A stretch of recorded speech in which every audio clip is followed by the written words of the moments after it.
Okay, this is a little introduction to Weebly.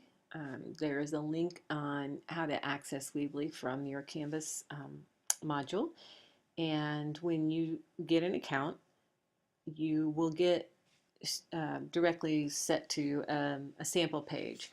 Um, and it will look similar to this. It'll obviously look a little different because you probably will have a different design that they've put in there. Um, but across this is, you go into the Weebly editor. Across the top, there are some tabs here. Some of these we'll go through. There are also some things down the left-hand side that you can navigate that will get you into learning a little bit more about how to use Weebly. As always, I will point out there is a help page or help links, so you can go there as well. So I'm just going to highlight a couple of things here to kind of get you started. Let's see. Well, we'll go ahead and start with the first page. And you will get a page that it has a design. You can change that design. We'll get to that in just a second. I'm just going to go through them step by step. So on this Elements tab, you have a number of things that you have access to. Anytime you see the little word in the bottom right that says Pro, that means you don't have access to that unless you pay for a Pro account. For the purpose of this web page assignment, you do not need to pay anything. You can do everything that you need from the free account, which is what you should have signed up for. Weebly is a great product, and you may want to choose to get that in the future. That's fine, but for right now, just stick with the free things. So it says down here the page is empty. We need to get started here. So we want to drag some elements down. Well, typically you're going to want to put in some text, but I always suggest that you also consider using the paragraph with picture. So I'll demonstrate that because then it'll kind of show you both the picture and the text. So I'm going to pull this down. Oops, I gotta get a hold of it first. You grab it and then pull it down into that empty area and let up, and it will transfer to looking something like this. So from here, you can begin to type in your sample text. And if you'll notice up at the top here, you can change this to bold. Well, you'll have to highlight it first. So then you can change it to bold, you can change it to italicized, you can put it underline, you can change the color, you can make it bigger or smaller. You can change the, oh, I guess, let's see, yeah, this is the formatting. But you do have some options there. You can also center it, you can make it left, you can make it right, you can justify it. So there's all your tools are up here. I'll talk about linking a little bit later on, but this is where you would create your hyperlinks. Okay. Now, you've heard me talk about using Creative Commons or copyright friendly images. Not all of you've gotten into the habit of that, but you really, really need to do that for any future web publishing. Here, luckily with Weebly, we have an easy way of doing this. If you click on here, you can actually bring up your own photo, which you're welcome to do if you'd like, but you can also search for photos here. And when you search for photos, and let's just say I'm going to search for bears because I'm going to use the mascot for bears. When I search for bears, it defaults into the professional photos, which if you notice at the bottom are $5 a piece. You do not need to pay money for these photographs. Instead, go over here where it says free photos. And notice at the bottom here, it says these photos are available via a Creative Commons license requiring attribution. But that attribution link is automatically added to your website footer. So you do not need to actually go out there and provide any additional attribution other than what's already on here.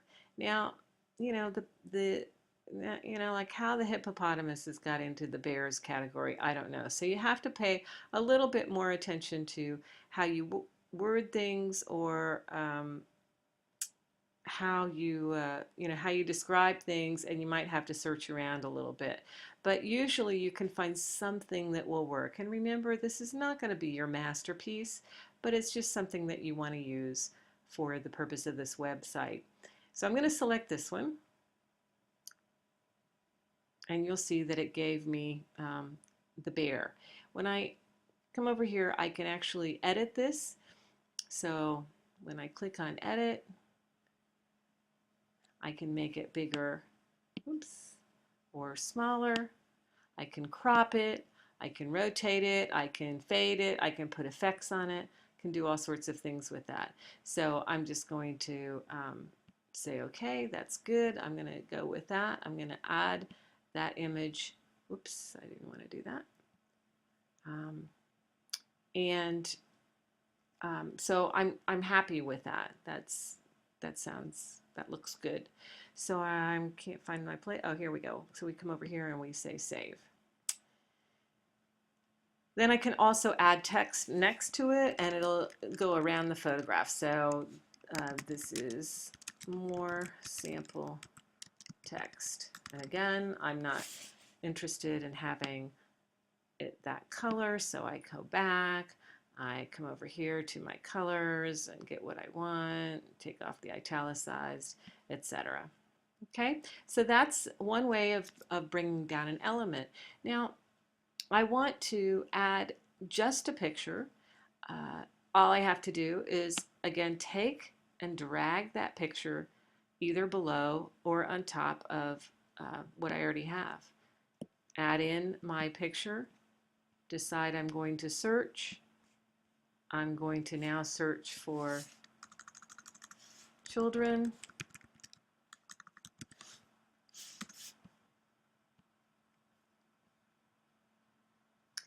Again, get out of the professional and go to the free photos. I'll just select this one since we're running out of time here. And I can edit that one to make it smaller. I can actually add a caption to it. I can link it to something, and I can open it larger when it's clicked. But what I want to show you is that at the bottom, it's got photos used under Creative Commons from Carl Chapman, which was the first bear photo, and also my name is Sharsha, which would be this second one. So all of that is already attributed. You do not need to add any additional attributions, which is pretty cool.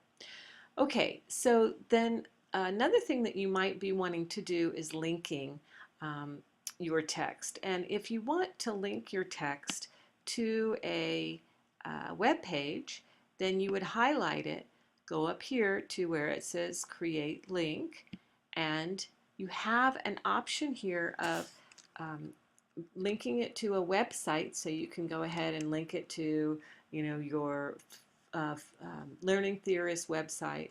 And I always say to check it, open link a new window, only because then if I end up accidentally close it, I don't lose the website. You can also link it to another page on your website, which is what you saw me do in the sample one on that front page when I linked everything back to other pages. And then the other thing that you'll probably want to do is link some of your files. So if you have that collaborative lesson plan file, you can actually link it here instead, and which makes it nice and clean when you look at that web page, instead of actually having a file out on the web page. And if you happen to put a fake email address in your descriptor for your biography or your note to your parents or whatever, you can also have your real email linked out there. So this is how you would put your links. For this example, I'll just put in one so that you can see how it would look, and you will see that it shows that it is now linked. Okay. Across the top here, there is, and again, you can play around with some of these other ones, but I'm just going to give you some little pointers here. There's across the top, next tab would be design. Now the design is totally up to you, whatever works, but keep in mind that you want to make it friendly to both parents and students. And so when you click on it, you will see that you get a different look. Here's a different one. You can come over here and choose this one and get a different look here. They default an image, um, and you can change that image if you want. You can see here where it says edit image, put in your new one. These are ones that I had obviously selected as favorites. I purposely didn't, but every time I look at something and use it, it becomes a favorite. You can come over here down the left and look at design options. Now some of this may be limited to you and you don't need to worry too much about design because it's kind of already done for you in a template. The themes are here, so if you just wanted to look at education themes, you could do that as well. Decide whatever your design is and you're good with that. Another thing that you'll want to be going to is the pages, because here's how you're going to add pages. It'll default to a home page, but you will want to add pages to reflect what the expectations are, as we talked about before. So in order to add a page, all you have to do is go down here and say, okay, I just want a standard page. It'll pull it down, and then you would decide, okay, like I need a resources page. So I'm going to put resources here as my page name. I'm going to just keep it with the default. And once I decide that that works, I'm going to save it.